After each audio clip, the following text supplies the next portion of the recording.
Bonjour à tous. Dans une vidéo précédente, j'ai dit que le zéro n'existait pas. Alors je pense que c'est important avec cette conjonction Saturne-Neptune, mais on va pas parler uniquement de Saturne-Neptune, on va parler du 0 degré du Bélier, ce degré qui n'existe pas et qui pourtant est nécessaire parce que sans lui, le cercle zodiacal ne pourrait pas exister. Quand vous avez une planète au 0 degré du Taureau, du Cancer, du Scorpion, n'importe quel signe, vous avez un comptage de 0 à 360 degrés. Ce n'est pas le cas au 0 degré du Bélier. C'est là justement où la conjonction Saturne se fait avant le 1. Tant que je suis dans la zone du 0 et du 1, rien ne peut se manifester. Alors, imaginez quand vous avez un enfant à qui vous apprenez à compter. Avant, on le faisait avec des crayons. On donnait à l'enfant un certain nombre de crayons et il devait compter. Mais la question du 0 est une question éminemment philosophique. Il y a toute une tradition autour de l'émergence du 0. Qui a inventé le 0, qui a trouvé le 0, c'est-à-dire avant même que quelque chose existe. Si je ne suis pas dans le manifester, il y a pourtant bien quelque chose d'essentiel qui s'est passé. Eh bien, c'est en dehors du cadre humain. Et le 0 astrologique, c'est là où la naissance se fait, où une nouvelle vie apparaît. C'est un point éminemment philosophique. C'est la source infinie de toute chose. C'est un potentiel illimité. Tout enfant qui vient au monde amène la possibilité d'être Einstein, le plus grand des penseurs, le plus grand des philosophes, ou au contraire quelqu'un de totalement habituel, ou le pire des monstres. On ne le sait pas. C'est une nouvelle aventure qui se passe non seulement pour l'enfant qui arrive au monde, mais pour l'humanité tout entière. Parce qu'on ne sait pas à ce moment-là quelle va être la mise en relation de l'enfant qui vient de naître, qui est en train de naître. Au 0 degré, l'enfant naît. Il pousse entre les cuisses de la mère.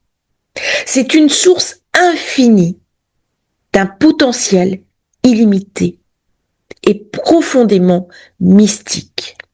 C'est impossible de concevoir ce degré-là avec le même regard astrologique que les autres degrés. Pourquoi? Parce que à partir du 1, dès que j'ai dépassé le 1, je suis dans une énergie incarnée, visible, manifestée. Avant, si je ne suis pas dans le manifesté, dans quoi est-ce que je suis? Eh bien, je suis dans un état archétypal, je suis dans la naissance d'un nouveau cycle, je suis dans un reset complet, une forme de chaos primordial où le divin va pouvoir s'exprimer. Vous imaginez la puissance, Neptune étant l'inconscient, mon inconscient personnel, mais aussi notre inconscient collectif, et Saturne, qui est l'expression même des patriarches, du divin, de l'ancien des jours, qui vient imprégner un petit peu la conscience collective et la conscience individuelle de chaque personne. C'est-à-dire que là, j'ai un accueil à faire.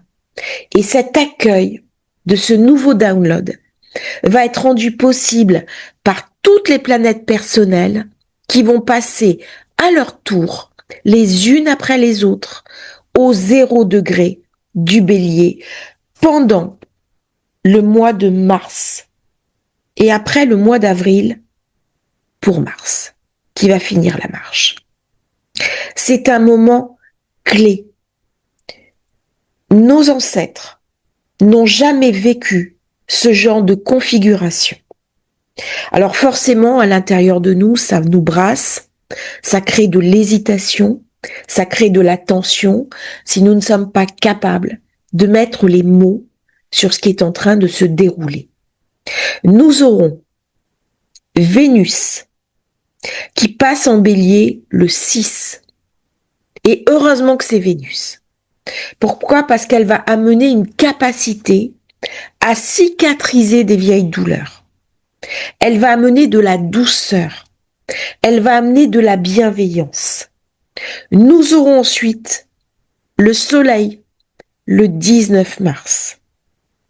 Et pendant ce temps, nous aurons Mercure rétrograde qui va nous inviter à intégrer ces énergies. Ce sont les 2 premières planètes qui vont passer, mis à part la Lune, sur cette conjonction. Lorsque le Soleil passe, c'est l'équinoxe. C'est le nouveau début d'un cycle. C'est le printemps. Ça m'a fait penser, en préparant cette vidéo, à ce qu'on nomme le zéro absolu.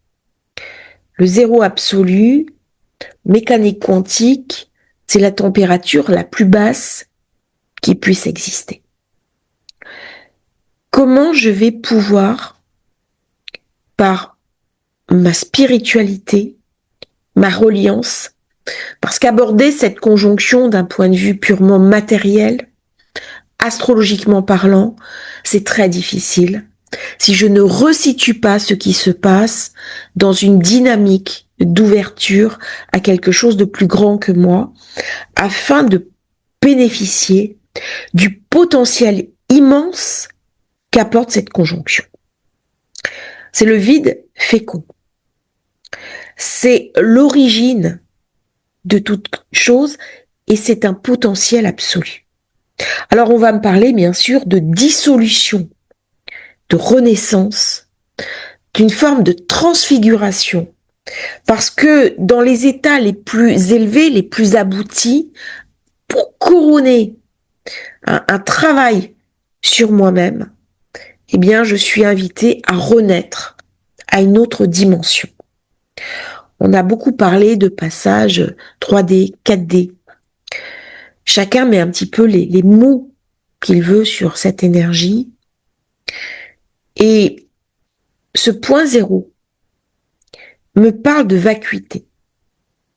Soit je me connecte sur ce vide sidéral, qui est l'absence d'existence propre, mais ça ne va pas durer. À un moment donné, Saturne va passer. Donc il va commencer à manifester les tenants et aboutissants de cette conjonction. Il va me donner les mots. Mais ce qui est intéressant, c'est de profiter de cette énergie-là, de me relier à elle, pour changer les mots que je vais mettre. Pourquoi ça? Parce que ça va m'amener du contenu, un contenu différent dans ma vie. Si je change ma manière de voir les choses, si j'apporte un sens différent, là j'ai le nœud nord dans le poisson, on est dans l'insondable. Comment je vais pouvoir nommer les choses? Comment je vais pouvoir les identifier? Parce que tout peut apparaître. Je reçois des énergies cosmiques, une nouvelle porte qui s'ouvre. Cette notion de zéro, de chaos primordial, elle est très connue dans la tradition. En Kabbale, on parle de l'Aïn, qui est le néant absolu, d'où va naître l'Aïn Sof, qui est l'infini sans limite, et après l'Aïn Sof Or, qui est la lumière infinie.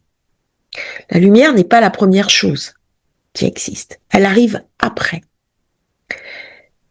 Est-ce que Saturne-Neptune amène une nouvelle lumière? Une lumière qui était cachée. C'est tout à fait possible. Nous sommes dans les plus hauts niveaux de la sagesse, de la compréhension humaine. C'est un reset général. Cette conjonction, pour l'intégrer, on peut le faire par la tête, c'est ce que je suis en train de faire, mais on peut l'intégrer aussi par le centre, au niveau du chakra du cœur et du plexus solaire. Pourquoi? Parce que le bélier, c'est non seulement la tête, et on va voir dans les temps qui viennent, des personnes qui vont se cramer la tête, au sens propre et au sens figuré. Ça va se brûler, c'est un peu comme un grille-pain en fait. Les gens vont devenir fous. Parce que si je n'arrive pas à nommer ce qui se passe, je vais le subir. Et je ne vais pas arriver à m'ajuster avec ce nouveau programme qui est en train d'arriver. Mais ce n'est pas un programme individuel. Par contre, je suis invitée à faciliter le passage. C'est ce que je fais dans mon travail sur la chaîne. Pour vous donner des outils en disant là, on est sur quelque chose d'éminemment symbolique. Je vais préparer les vidéos signe par signe pour vous aider. Mais cette transmission-là, elle est essentielle. Même si elle ne parle pas de vous, de votre signe, en fait, elle est fondamentale pour la manière dont on va se repositionner. Et ça va être une invitation au changement. Et ceux qui ne vont pas arriver à intégrer cette conjonction, ils vont se sentir complètement dépassés. Il y a une acceptation, parce que le nœud nord est en poisson, parce que Vénus est en poisson, à accepter ce qui vient et à s'y inscrire dans une nouvelle action à poser. Et cette nouvelle action à poser va venir en même temps que l'intégration de cette conjonction. C'est au moment où les crayons vont apparaître que je vais les compter, que je vais quitter cet espace de trouble, cet espace où je suis perdu. Mais quand je suis perdu dans une zone de ma vie, c'est que de nouvelles opportunités arrivent et que je suis dans une zone de grande richesse, puisque le vide est profondément créateur. Il faut que la matrice de la mère soit vide pour qu'il y ait un enfant qui puisse s'y développer. Sinon, la matrice reste stérile. C'est le propre du stérilet. On introduit dans la matrice de la mère un dispositif et l'enfant, la nidation ne peut pas se faire. Et toute nidation se fait dans une zone de vide. Et ce vide n'est pas neutre puisqu'il porte un renouveau. Il porte un potentiel. Et c'est ce qui va se passer quand le soleil va arriver sur l'équinoxe, qu'il va activer, qu'il va venir illuminer, qu'il va venir montrer à chacun d'entre nous ce nouveau dispositif, cette nouvelle proposition pour les années à venir. Et c'est une conjonction qui marque les changements d'époque, les changements de temps, les changements de perception. Et nous sommes invités à nous y inscrire en y amenant l'éthique qu'on a appris dans le poisson, le pragmatisme par l'éclairage du soleil et l'action à mettre en œuvre, puisque Mars dirige le bélier, mais dans un idéal, puisque Mars en ce moment se trouve toujours dans le Verseau. Il va falloir attendre le 2 mars pour que Mars rejoigne les autres planètes dans le Poisson. Il va y avoir des secousses au mois de mars. Certaines choses pas très jolies vont nous être montrées. Gardez beaucoup de recul.